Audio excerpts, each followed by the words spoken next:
mari kita mengucapkan bersyukur kepada Bapa di surga atas karya yang diberikan seharusnya dalam kehidupan kami.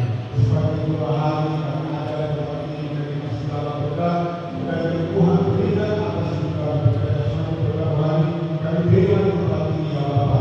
Saat ini kami akan melanjutkan sisi kami biar Allah terus memberkati kami dan menolong kami kesehatan dan kekuatan senantiasa. Terima kasih Bapa di dalam surga. Serahkan sisi kami di dalam tangan-Mu. Kami di dalam nama Tuhan Yesus Kristus yang adalah penolong dan penyelamat kehidupan kami dan bersyukur dan berdoa. Haleluya. Amin. Pak, luar biasa. Semangatnya ya. Bukan dong.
lari dari pelayanan, pengen keluar dari pelayanan, hiruk-pikuk pelayanan yang ada, karena memang kami dan istri, anak-anak merasa sesuatu yang cukup berat di 2025 di Gereja Baptis Berkah.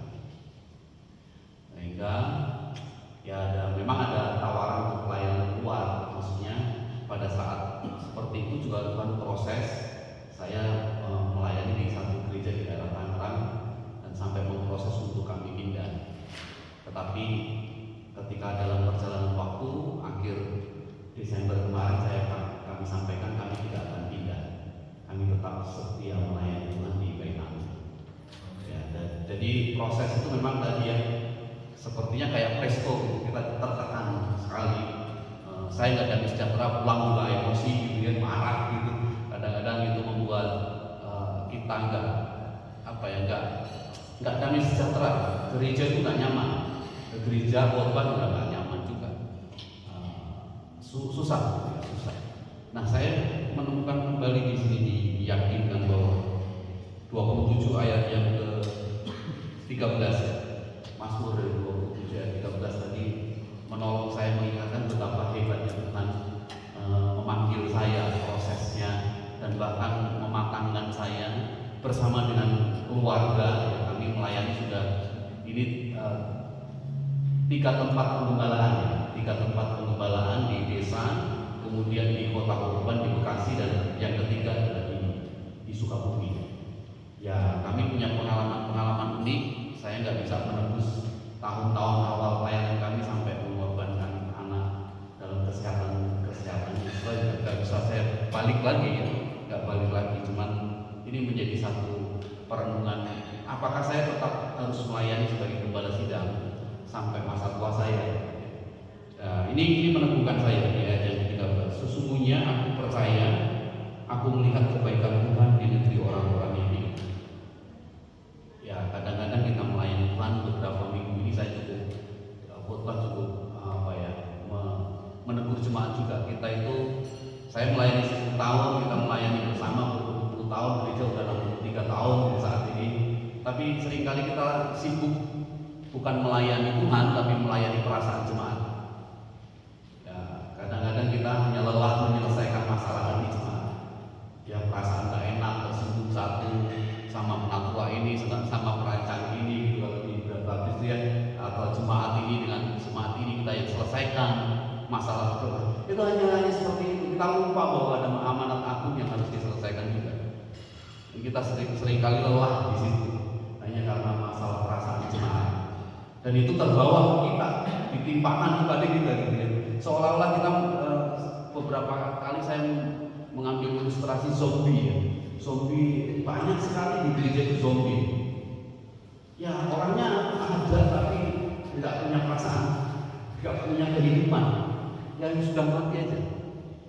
Ya, tadi ketika proses beberapa hari ini saya melihat dalam penjelasan Pak Presiden juga, kadang-kadang kita melayani jemaat yang sudah tidak ada apinya, tinggal arangnya. Arangnya ada tapi apinya enggak ada. Jemaat ada tetapi api roh Tuhan itu enggak nyala. Terasa sekali ketika kita melayani seperti ini. Nah, ini hidup, kata Tuhan menunjukkan kepada saya akan hidup di negeri orang-orang yang hidup. Jadi saya menemukan lagi visi kami. Waktu saya mulai kuliah, saya punya visi cukup besar, meski saya orang kecil, tapi saya yakin percaya visi yang Tuhan kasih besar gitu.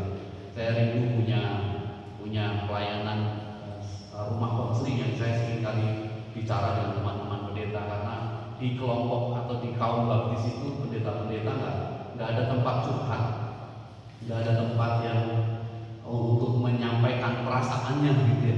Pokoknya pendeta baptis harus menderita. Kalau nggak menderita bukan baptis, belum baptis. Kemudian kalau suka curhat dan itu kamu mah cemen, kamu pendeta cengeng. Kadang-kadang kita dibentuk dengan situasi itu. Dan saya tadi pagi agak sedih karena teman seperjuangan pelayanan kami itu berjuang dengan majelis. Saya bisa diingatkan lagi, ini visi yang Tuhan sudah taruh ke depan. Bagaimana saya melihat teman saya dituding-tuding jemaatnya, dikirim video ke saya tadi pagi. Jadi saya berdoa buat teman juga. Jadi ini sesuatu yang memang Tuhan taruh bagi saya jauh sebelum saya menjadi seorang gembala sidang. Tapi saat saya masuk ke seminari, Tuhan berikan itu untuk membuat rumah konseling bagi pendeta. Paling enggak rumah untuk berdiam diri, untuk merenungkan panggilannya dan lain sebagainya, menguatkan lagi. Itu panggilan kami sudah cukup lama. Dan kami rindu ini semakin menegaskan lagi bahwa mungkinkah saya tidak harus sampai pensiun mengembalakan, karena pensiun di gereja baptis 60 tahun. 60 tahun saya seringkali sharing sama teman-teman, menggembalakan 20 tahun itu seperti kerja 50 tahun, karena semua terkuras, emosi terkuras, waktu terkuras ya, 24 jam per 7 hari 24 jam kerja kita. Jadi itu terkuras banyak sekali energi kita, bahkan mengorbankan keluarga juga kadang-kadang harus nah ini harus memilahkan lagi ya. Saya senang sekali hari ini saya diberkati dengan topik-topik yang menguatkan saya sebagai seorang pendeta gembala sidang, dan menegaskan lagi bahwa visi Tuhan itu ketika Tuhan taruh bagi kita nggak akan jauh-jauh. Tuhan selalu akan ingatkan apapun tantangan dan tahun-tahun sulit kita mungkin ya, tahun-tahun berat kita mungkin. Istri yang paling tahu ya, kadang saya emosi di rumah, marah sama anak-anak ya, ke bawah gitu ya, ke bawah ya. Dan itu ya saya juga harus belajar bertobat juga ya. Saya harus rilis bahwa itu saya tidak sedang baik-baik saja. Saya harus paham ketika masuk 2026 saya harus selesai nih. Saya tidak baik-baik saja, perasaan saya, hati saya, kondisi saya juga nggak baik-baik saja, kesehatan saya mungkin tidak baik-baik saja. Jadi saya bersyukur menemukan kembali ayat ini bahwa Tuhan, saya akan melihat kebaikan Tuhan bersama dengan keluarga pasti ya. Saya nggak akan sendiri, bersama keluarga, bersama istri dan anak-anak. Kebaikan Tuhan, meski kita tidak bisa melihat kebaikan jemaat gitu, seringkali protes, kritik gitu ya.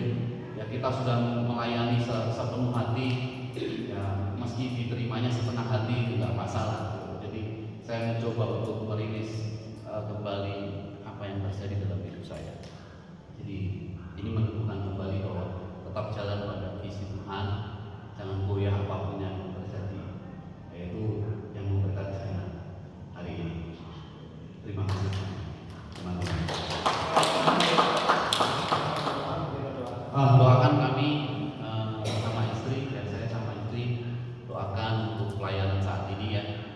Ya pelayanan kesehatan tentunya. Kami kayaknya sih mulai mekar gitu ya, mekar ke kanan ke kiri depan belakang, karena ke atas sudah nggak bisa saya, sudah mentok kayaknya, sudah cukup gitu. Ya Tuhan berikan untuk kapasitasnya mengembang ke kanan ke kiri seperti lagu ya, lapak ya, mengembang ke kanan dan ke kiri. Jadi tolong doakan supaya kami tetap sehat kuat dalam beberapa tahun ke depan. Tolong doakan ini pergumulan kami memang menanggapi visi Tuhan tadi ya, tetap dalam pengembalaan atau pelayanan di bidang yang lain. Ini tantangan bagi kami. Ini jemaat belum tahu, saya hanya sharing sama teman-teman di tempat ini ya, bahwa mungkin 3 atau 5 tahun lagi saya harus meletakkan jabatan gembala sidang untuk kepada visi yang Tuhan tahu. Terima kasih.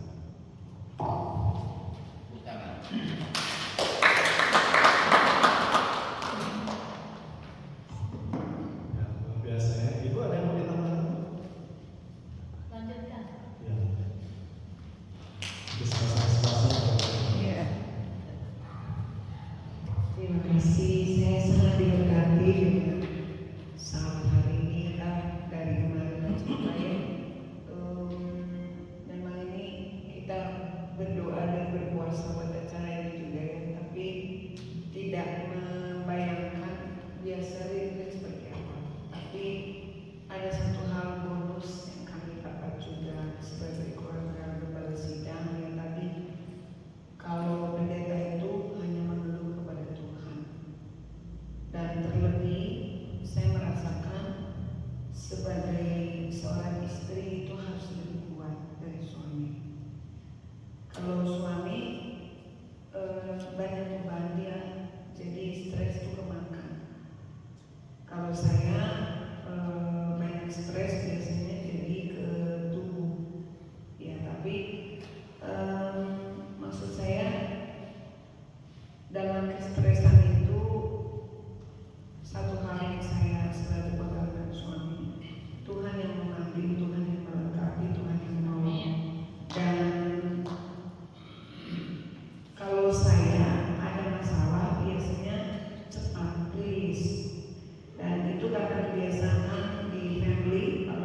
sebelum Pak saya menolak seorang hamba Tuhan nih, karena saya udah diuntung sama Ibu Pendeta. Jangan ini sama pendeta. Nanti kamu kesini salah, urus salah. Saya ngalamin ya. Saya urus di komentari, saya gemuk sih nggak begitu di komentari. Misalnya rambut saya pendek, panjang, semua di komentari. Dan lebih dari artis. Dulu itu menganggap saya itu annoying dan itu menyakitkan. Tapi saya bangga jadi istri pendeta. Di mana saya terus tanya Tuhan, apa sih kebanggaan jadi istri pendeta? Setelah saya menemukan satu, saya bersyukur jadi nikah sama pendeta, bukan masalah gaji.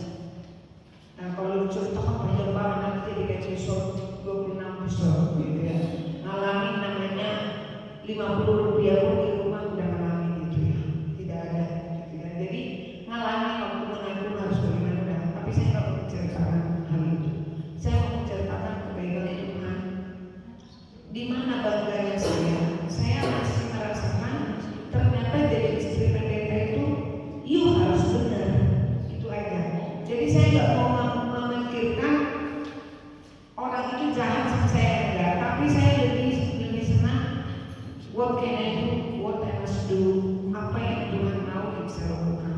Jadi saya harus belajar hidup benar, bukan karena suami, tetapi memang Tuhan sudah menyatukan saya dengan suami. Apa dulu sudah tadi saya rasakan dengan saya menikah dengan pendeta membuat saya tidak bisa lagi menyimpang dari kiri ke kanan, harus lurus menurut maunya Tuhan. Dan itu memang struggle ya. Setiap sendiri aja mengikuti pattern-nya Tuhan itu nggak mudah. Tapi ini apalagi menghadapi jemaat. Dulu saya menganggap kalau kritik jemaat itu saya takut. Kalau sekarang enggak. Setiap ada kritikan masukan buat saya belajar saya yang harus berubah.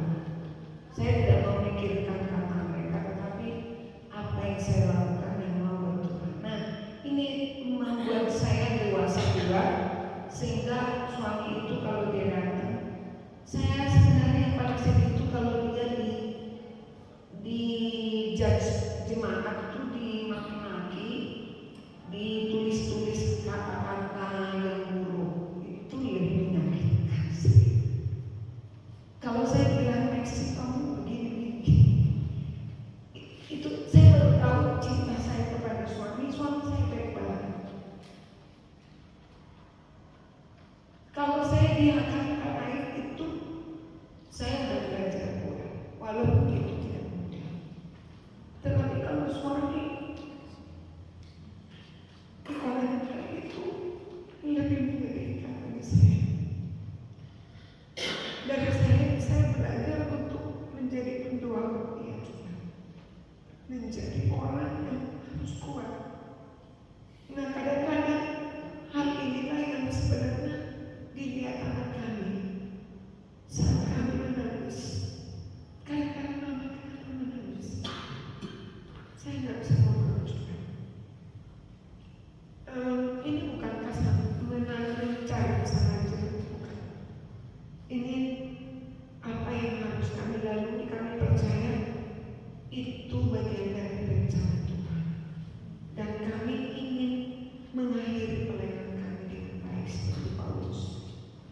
Kalau Tuhan yang memanggil, Tuhan akan menolongkan.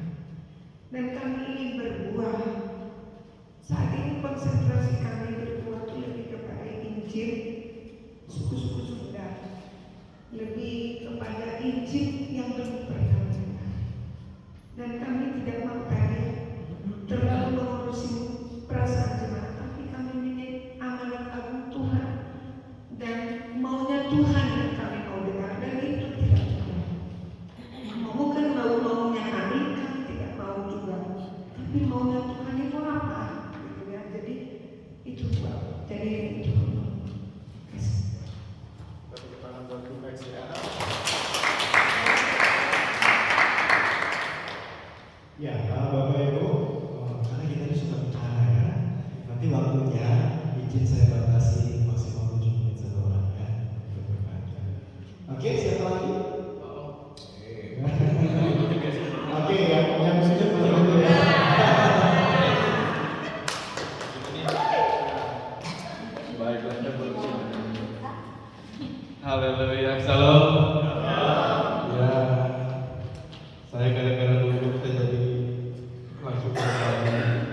Baik, sebetulnya Bapak Ibu semua, sebetulnya saya minder ya hari ini. Saya ikut camp ini itu sebetulnya minder. Kenapa? Karena saya bergabung di sini dengan para hamba Tuhan, para pendeta yang diurapi. Dan karena saya merasa sebetulnya siapakah saya ini gitu ya, sehingga ikut di sebuah retreat yang begitu baik, begitu indah, begitu banyak kebersamaan. Tetapi satu hal yang saya percaya kalau saya ada di sini itu bukan karena kebetulan, ya, tetapi pasti ada maksud Tuhan tertentu yang mungkin saya bisa petik dan belajar di sini. Tentu adalah pembekalan saya ke depan juga, ya, karena saya memang merindukan tidak berpikir untuk jadi pendeta, tetapi saya berpikir bagaimana saya melayani Tuhan dengan benar di dalam kehidupan saya. Ya, maka daripada itu, dari apa yang tadi dibagikan dalam sebuah selebaran, ya, saya membaca di situ ada yang namanya dalam kitab Mazmur 27 ayat 1 yang ditulis oleh Daud. Itu dikatakan, Tuhan adalah terangku dan keselamatanku, kepada siapakah aku harus takut? Tuhan adalah benteng hidupku, terhadap siapakah aku harus gemetar? Ayat ini menguatkan saya, menyadarkan saya bahwa kalau saya ada di sini, ya, yang saya harus lakukan adalah Tuhan.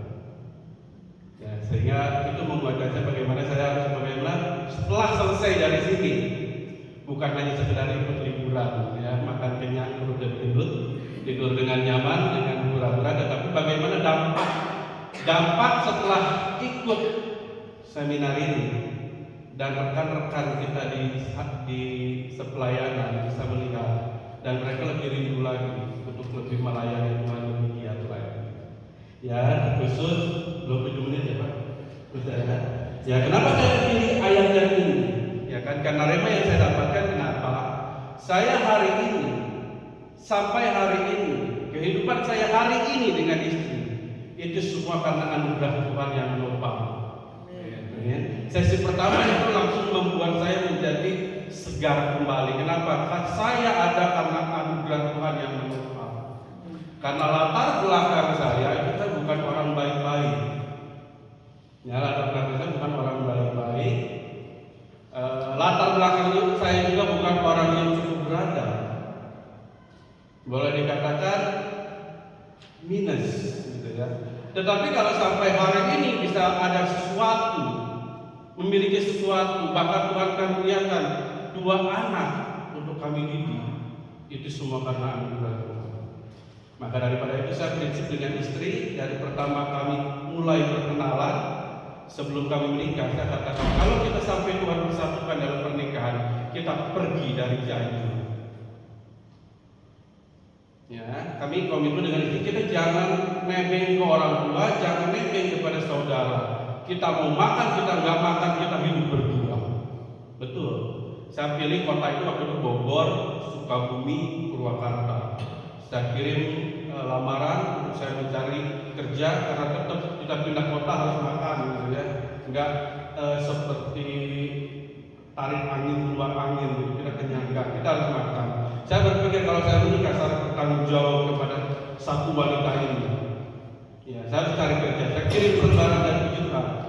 Tuhan izinkan saya dapat pekerjaan di Sukabumi dan Tuhan juga arahkan diri, gitu kan, saya melayani berjemaah di GGP Gesmani sampai hari ini. Kenapa nggak pilih gereja lain? Karena saya tahu saya nggak pernah pilih gereja. Kalau saya ada di gereja itu berarti Tuhan pilih saya di gereja itu. Untuk apa? Untuk menjadi berkat itu kembali. Bukan untuk berkat. Saya tahu berkat Tuhan itu dalam nafas hidup saya itu adalah berkat Tuhan. Ya, jadi dalam apa yang saya dapat dari camp hari ini, gitu ya, 2 hari ini saya boleh nikmati. Kalau kita ada, masih diberikan kesempatan melayani Dia yang kudus, pergunakan yang baik-baik. Sehingga apa? Pada saat kita pulang ke rumah Bapa, kita dikenal oleh Bapa. Ya, bukan aku telah berdoa, aku bernubuat, aku menyembuhkan, aku membangkitkan, tetapi Bapa mengenal, inilah anakku. Terima kasih Pak. Ya, kita Bapak Indra ya. Selanjutnya,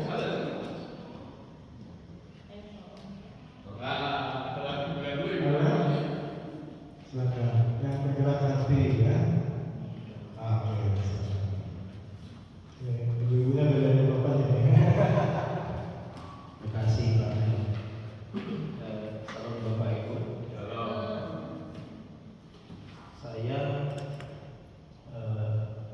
dalam kontemplasi yang diupayakan kita kerjakan, saya fokus di Bapak kami. Tapi ayat 12 itu pun bagian B saja. Saya baca ya Bapak Ibu, Matius 6 ayat 13 bagian B. Karena engkaulah yang mempunyai kerajaan dan kuasa dan kemuliaan sampai selama-lamanya. Amin.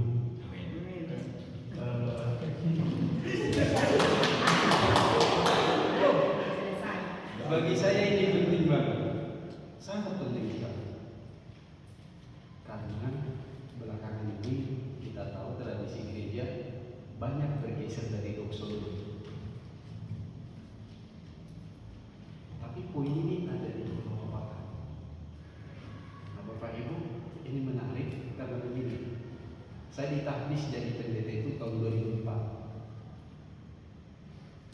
Saat itu saya perintisan GKIC wilayah Pekanbaru dan posnya banyak.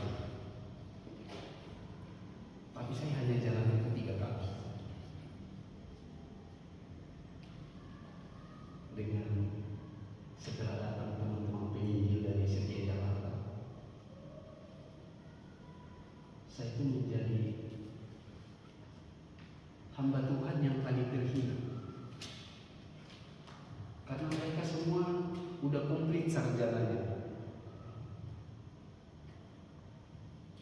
Saya hanya seorang sertifikat teologi karena saya nggak tamat SMA di zaman itu.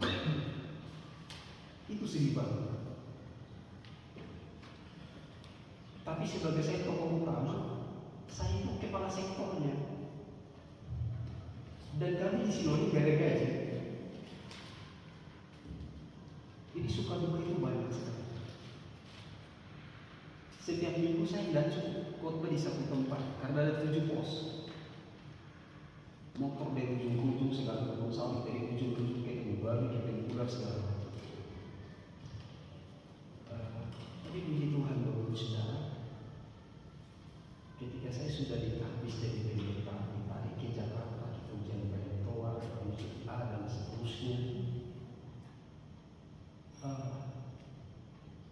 Tidak begitu lama di 2005 dengan tensi yang sangat sadis itu di dalam di Riau, saya ke Sukabumi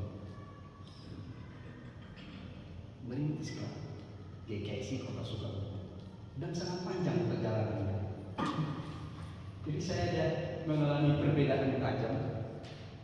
Di Kalimantan saya dulu pelayanan buka pos bagus. Di Sintang saya pelayanan di perbatasan Malaysia Desa Sungai Seria bagus pelayanan. Di Ngabang saya pelayanan bagus sekali, merintis lagi bagus sekali. Di Riau sangat bagus, jadi ketua sektor dipendetakan lagi. Di Sukabumi hancur. Setelah sekian lama bertahan, jemaat yang ada makin kabur satu demi satu. Saya di fase melewati masa-masa COVID, tetap berupaya bertahan. Bayar ruko yang kami bayar aja udah dari saku sendiri. Jadi ini udah jadi sampai pelayanan. Ini jadi hanya semata-mata menjaga gengsi pendeta ini. Itulah puncak tangisan pelayanan selama 20 tahun akhir dari 2024 lampau. Itu sangat-sangat terkena sekali. Bayangkan Bapak Ibu yang kalau tradisi kami ya sekali sebulan kerja berkulus itu enggak lagi. Jika minggu saya angkat tangan berkat enggak. Ini jadi kayak pengangguran habis-habisan menurut saya. Puji Tuhan begini Bapak Ibu Saudara terkait dengan perenungan kontemplasi yang spesial. Puji Tuhan di Sukabumi dulu masih di zaman COVID itu saya datang ke pendeta Kris, teman-teman BKGS. ikutlah saya tim pendidikan di Kota Sukabumi menginisiasi bersama teman-teman gereja di sini pelayanan pendidikan. Dan memang puji Tuhan sampai sekarang kita banyak kerjasama dengan SAP. Kita dulu untuk SAP. Tapi saya betul-betul diingatkan oleh dua bapak kami. Karena dia mulai dari diri Bapak kami yang di Solo. Tapi dia akhiri kembali kepada Allah. Engkaulah yang mempunyai kerajaan dan kuasa dan kemuliaan sampai selama-lamanya. Dikasih itu dalam tanda kurung kan? Makanya sering kita nyanyikan kalau di liturgi gereja tertentu. Memang saya periksa di teks Yunani-nya nggak ada teks itu. Tapi kalau kita lakukan pendalaman, doksologi Kristen itu dari awal gereja berdiri selalu ada. Dan selalu dia akan berhubungan dengan ketritunggalan diri Allah. Itulah doksologi. Maka gereja-gereja kita selalu mengembalikan selesai ibadah. Ada yang pakai segala kemuliaan, kiranya dan seterusnya. Yang disebut adalah kemuliaan Trinitas. Tapi yang kita baca adalah engkaulah yang mempunyai kerajaan. Siapa saya ini? Siapa diri saya ini yang sok-sok gagahan seolah-olah pendeta besar?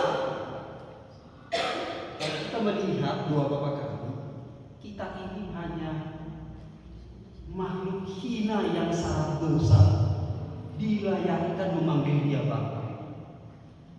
Dialah segalanya. Kita ini nggak ada apa-apanya. Itu yang saya tahu. Saya dididik di poin ini. Dusmala Simbolo, kamu hanya diberi anugerah semata. Maka boleh memanggil dia Bapak, boleh memanggil Tuhan. Dihisap dalam kerajaan itu.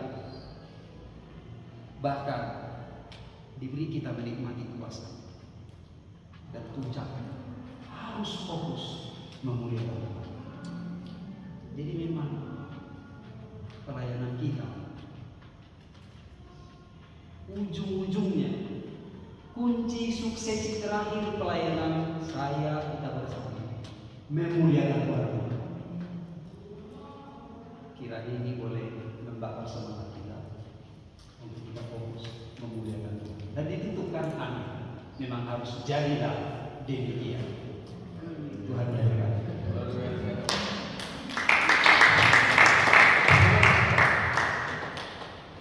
Biasa ya.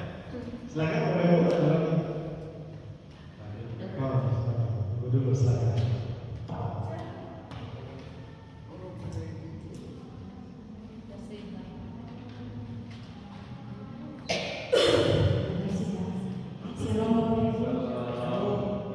Saya mau share sedikit pengalaman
tipis tidak senang.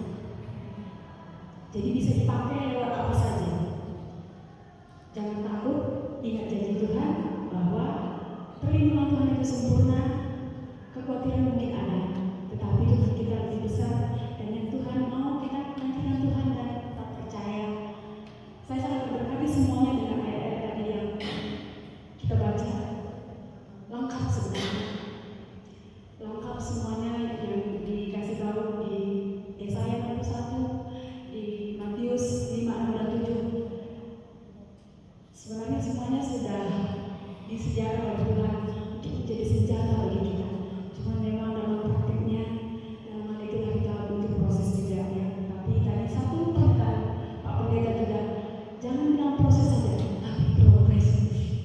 Oh iya ya, karena kita sudah banyak tahu, tapi dalam praktiknya memang kita butuh proses. Tapi satu hal yang Tuhan ingatkan buat saya secara pribadi, teguhkan dan kuatkanlah hati, hadapi semuanya dengan berharap besar kepada Tuhan. Itu saja dari saya.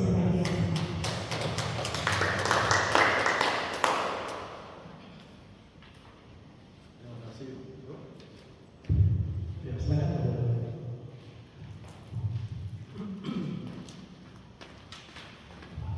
Ya, shalom. Pertama-tama saya mau berterima kasih kepada tim SAL.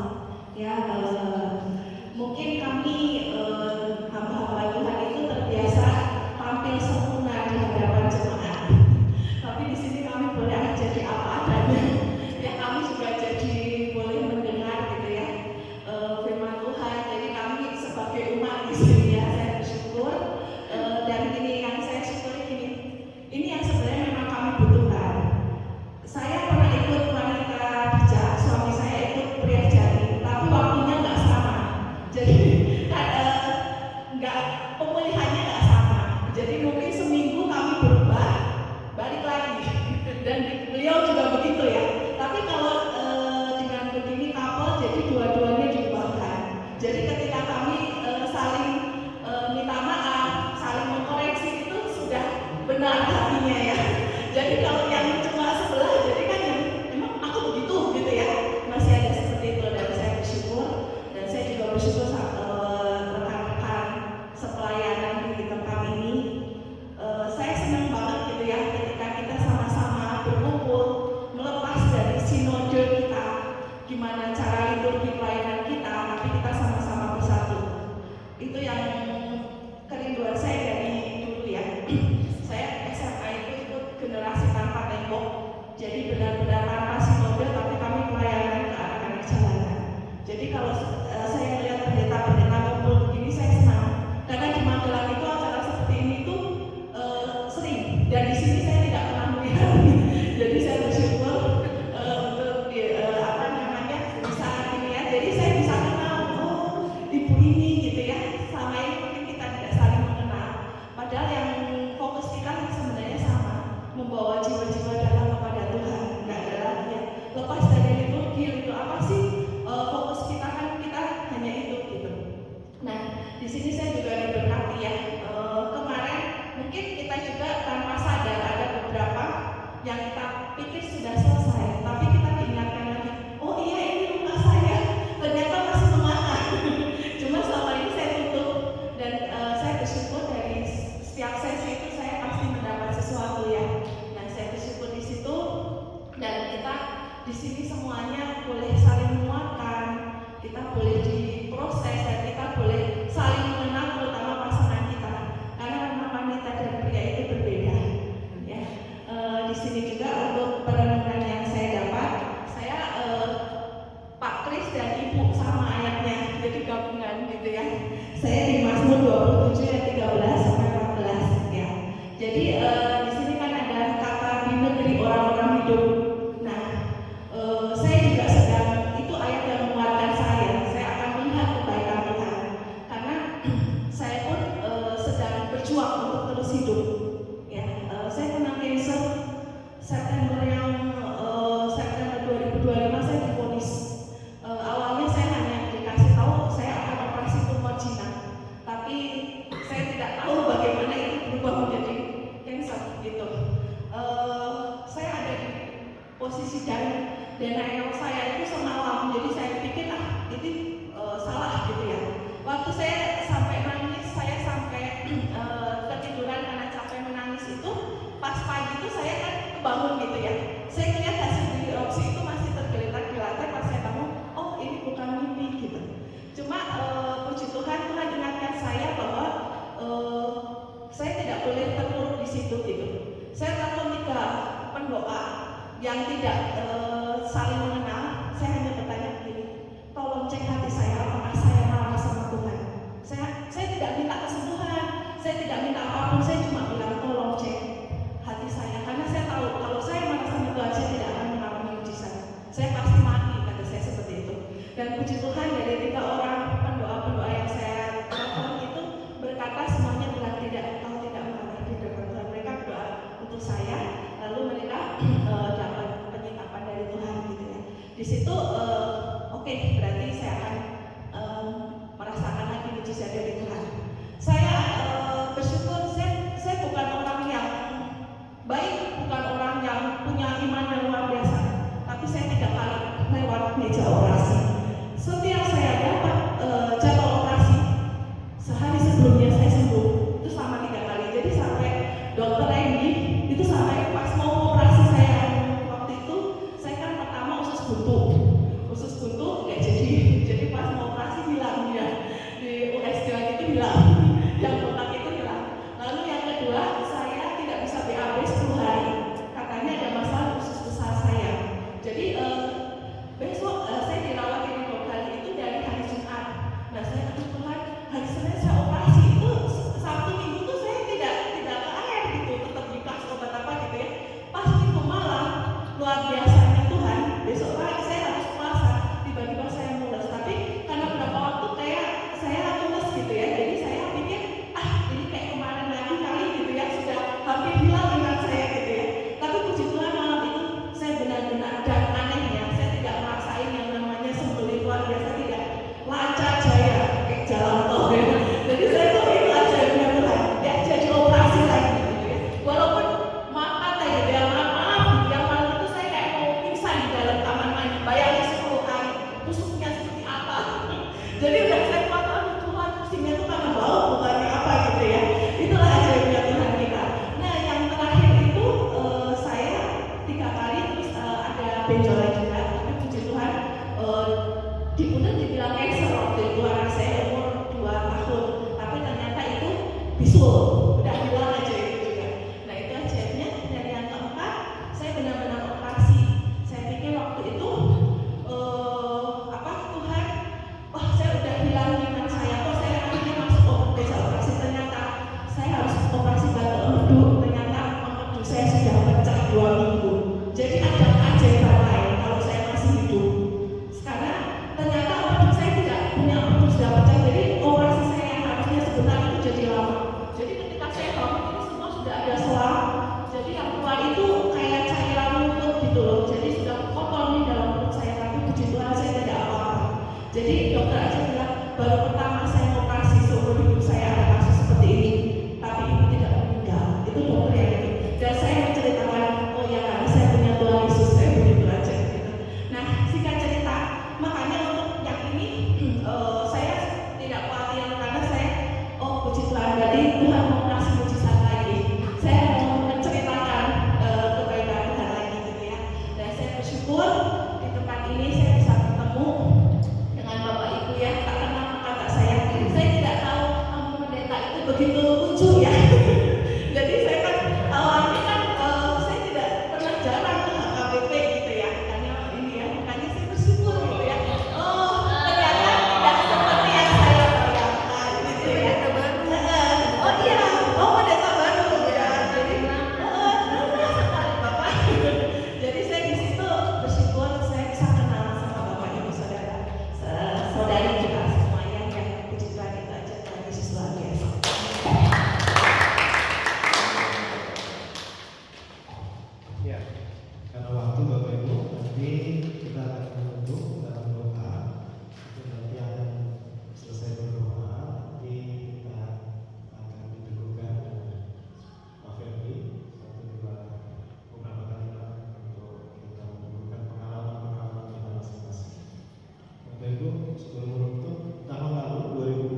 Oktober, November itu pelayanan kami di satu negara itu padat sekali, hampir tiap minggu. Bulan Oktober setiap minggu saya keluar pelayanan, mulai dari Jawa Tengah, Jawa Barat sampai di Papua. Hampir tiap minggu tidak di rumah.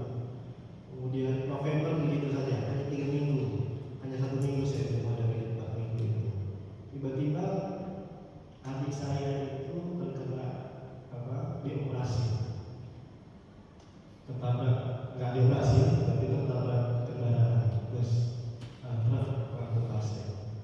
Tiba-tiba saya bertanya, Tuhan, saya sudah sibuk sekali melayani. Sebelum saya bertanya begitu ada story Bapak Ibu. Jadi dalam tahun 2025 ada 3 kejadian yang betul-betul sangat membuat saya bertanya pada Tuhan. Tuhan, saya melayani Engkau dari usia 18 tahun. Selesai saya sekolah STM, saya terpanggil dari teman-teman supaya dengan setia. Tapi kenapa tahun ini begitu berat?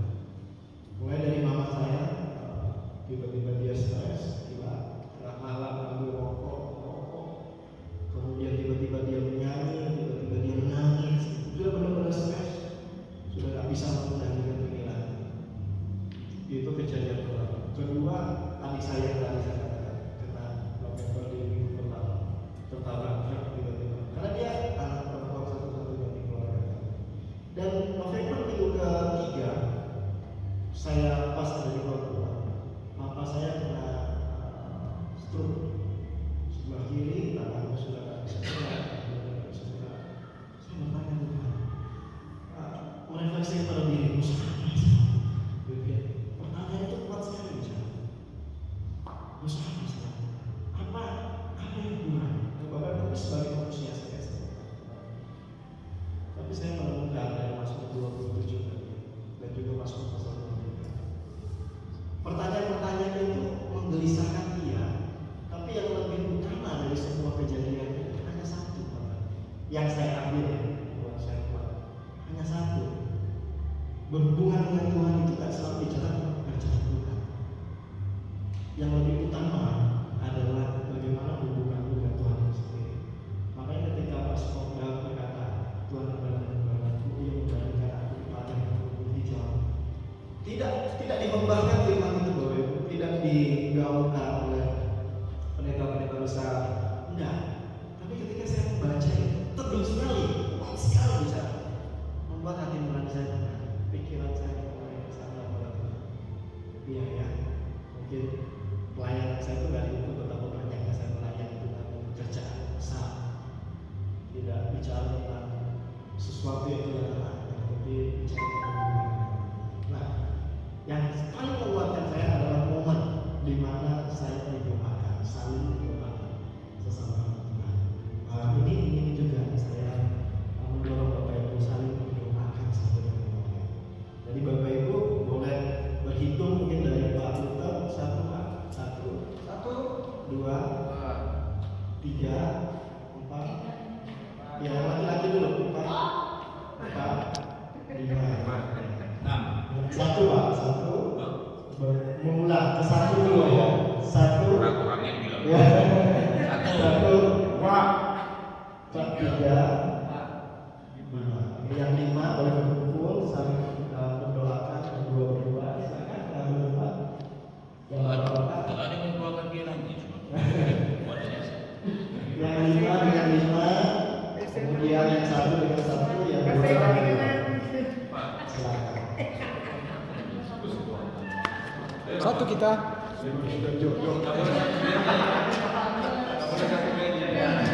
Udah boleh mulai? Belum. Sebentar. Duduk Pak. Duduk sana. Ibu-ibu kita boleh berdiri ya. 1, 4, 5.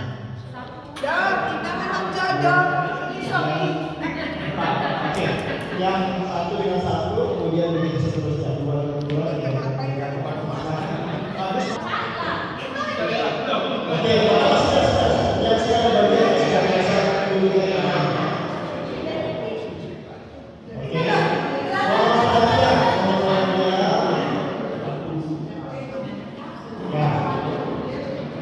mohon perhatiannya Bapak Ibu. Nah, Bapak Ibu tolong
1, 2,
3,